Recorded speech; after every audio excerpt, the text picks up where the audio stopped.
नमस्कार, मैं हूं दीक्षा और आप देखना शुरू कर चुके हैं 4 PM गुजरात। दोस्तों, नेशनल हेराल्ड मामले में कांग्रेस नेता सोनिया गांधी और राहुल गांधी को दिल्ली की एक विशेष अदालत से बड़ी राहत मिली है। अदालत ने प्रवर्तन निदेशालय की याचिका पर संज्ञान लेने से इनकार कर दिया है। आपको बता दें कि यह फैसला 16 दिसंबर को आया, जिसमें अदालत ने कहा कि मनी लॉन्ड्रिंग के इस मामले में कोई तय अपराध से जुड़ी वैध FIR नहीं है। वहीं इस फैसले के बाद कांग्रेस पार्टी ने इसे अपनी नैतिक और राजनीतिक जीत बताया है, लेकिन पार्टी ने केंद्र सरकार और ED पर विपक्ष को दबाने का आरोप लगाते हुए देश भर में विरोध प्रदर्शन जारी रखा है। 17 दिसंबर को संसद से लेकर सड़कों तक कांग्रेस कार्यकर्ताओं ने प्रदर्शन किया।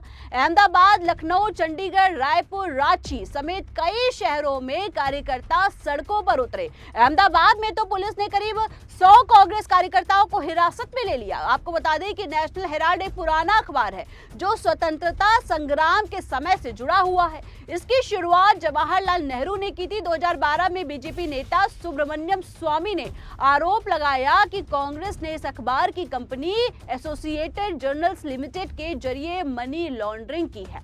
उनका दावा था कि कांग्रेस ने कंपनी को 90 करोड़ रुपए का कर्ज दिया है और उसे माफ करके संपत्ति हड़प ली है। ED ने इस पर जांच शुरू की। 2022 में सोनिया और राहुल गांधी से पूछताछ भी की गई, लेकिन अब अदालत ने ED की चार्जशीट पर संज्ञान लेने से मना कर दिया है। अदालत का कहना है कि prevention of money laundering act के तहत कार्रवाई के लिए एक वैध FIR जरूरी है, जो यहाँ नहीं है। विशेष जज डॉक्टर विशाल गोगने ने 117 पेज के आदेश में कहा कि ED की शिकायत FIR पर आधारित नहीं है, इसलिए इसे मान्य नहीं माना जा सकता। आपको बता दें कि कांग्रेस ने इस फैसले को सत्य की जीत बताया है। पार्टी का कहना है कि यह मामला पूरी तरह राजनीतिक बदले की कार्रवाई था। कांग्रेस नेता राहुल गांधी ने कहा कि मोदी सरकार विपक्ष को डराने के लिए ED और CBI जैसी एजेंसियों का गलत इस्तेमाल कर रही है। सोनिया गांधी ने भी बयान दिया कि सच्चाई हमेशा जीतती है। पार्टी ने मांग की कि प्रधानमंत्री नरेंद्र मोदी और गृह मंत्री अमित शाह इस्तीफा दें, क्योंकि वे संस्थाओं का दुरुपयोग कर रहे हैं। कांग्रेस के राष्ट्रीय अध्यक्ष मल्लिकार्जुन खड़गे ने कहा कि यह फैसला दिखाता है कि बीजेपी की साजिश नाकाम हो चुकी है। आपको बता दें कि फैसले के अगले दिन यानी 17 दिसंबर को कांग्रेस ने पूरे देश में विरोध प्रदर्शन किया। संसद परिसर में कांग्रेस सांसदों ने बैनर और पोस्टर लेकर प्रदर्शन किया। वे ED का दुरुपयोग बंद करो और मोदी सरकार इस्तीफा दो के नारे लगा रहे थे। सांसदों ने आरोप लगाया कि केंद्र सरकार विपक्षी नेताओं को निशाना बना रही है। राहुल गांधी खुद संसद में इस मुद्दे को उठा रहे थे और उनका कहना था कि ये लोकतंत्र पर हमला है।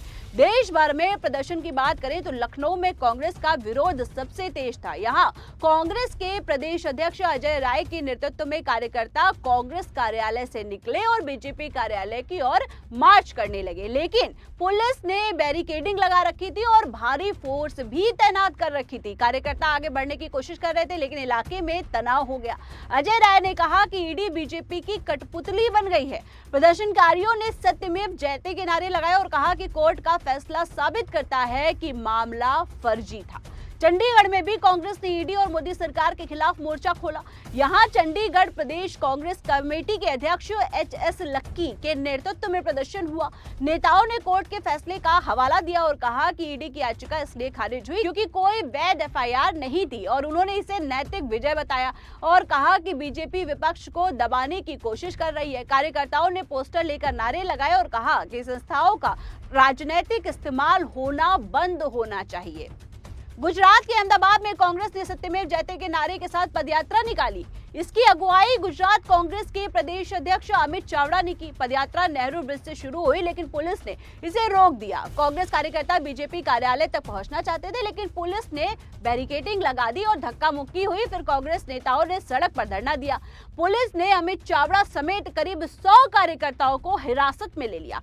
चावड़ा ने कहा कि बीजेपी कांग्रेस को बदनाम करने की कोशिश कर रही थी, लेकिन अब उनके पास कोई जवाब नहीं है। कांग्रेस नेता लालजी देसाई ने कहा कि सत्य उजागर हो चुका है और ED की सच्चाई सामने आ गई है। अहमदाबाद में कांग्रेस विधायक इमरान खेड़ावाला और अन्य नेताओं ने भी धरना दिया। आपको बता दें कि छत्तीसगढ़ की राजधानी रायपुर में कांग्रेस ने बीजेपी मुख्यालय का घेराव करने की कोशिश की। कार्यकर्ताओं ने बीजेपी नेताओं के पोस्टरों पर काली स्याही फेंकी और केंद्र सरकार पर आरोप लगाया कि वो केंद्रीय एजेंसियों का गलत इस्तेमाल कर रही है।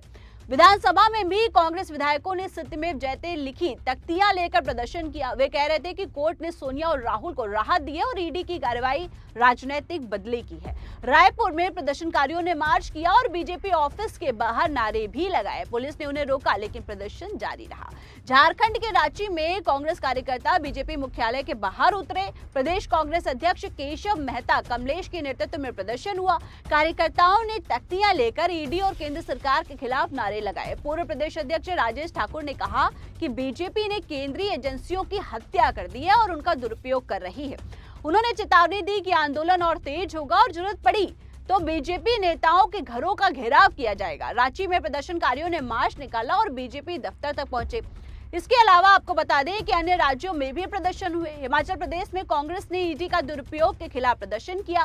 प्रदेश अध्यक्ष विनय कुमार के नेतृत्व में कार्यकर्ताओं ने कहा कि नेशनल हेराल्ड मामला मोदी शाह के बदले की राजनीति है। तेलंगाना में हैदराबाद में यूथ कांग्रेस ने सड़कों पर उतरकर मोदी सरकार की आलोचना की।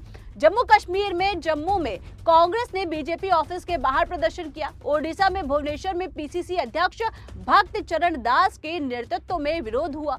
पश्चिम बंगाल में कोलकाता में कांग्रेस ने मार्च निकाला। राजस्थान में जयपुर में प्रदेश अध्यक्ष गोविंद सिंह डोटासरा ने भी प्रदर्शन की अगुवाई की। मणिपुर में इम्फाल में पीसीसी अध्यक्ष मेघा चंद्र और अन्य नेताओं ने भी विरोध जताया। मुंबई में कांग्रेस ने ईडी ऑफिस के बाहर शांतिपूर्ण ढंग से प्रदर्शन किया। कांग्रेस का कहना है कि ये प्रदर्शन जारी रहेंगे। पार्टी ने कहा कि कोर्ट का फैसला साबित करता है कि ईडी की कार्रवाई गलत थी। कई नेताओं ने कहा कि बीजेपी डर गई है और विपक्ष को कमजोर करने की कोशिश कर रही है। मध्य प्रदेश में भोपाल में कांग्रेस ने पानी की बौछारों का सामना करते हुए प्रदर्शन किया। तेलंगाना कांग्रेस ने ईडी के दुरुपयोग के खिलाफ प्रदर्शन की घोषणा की।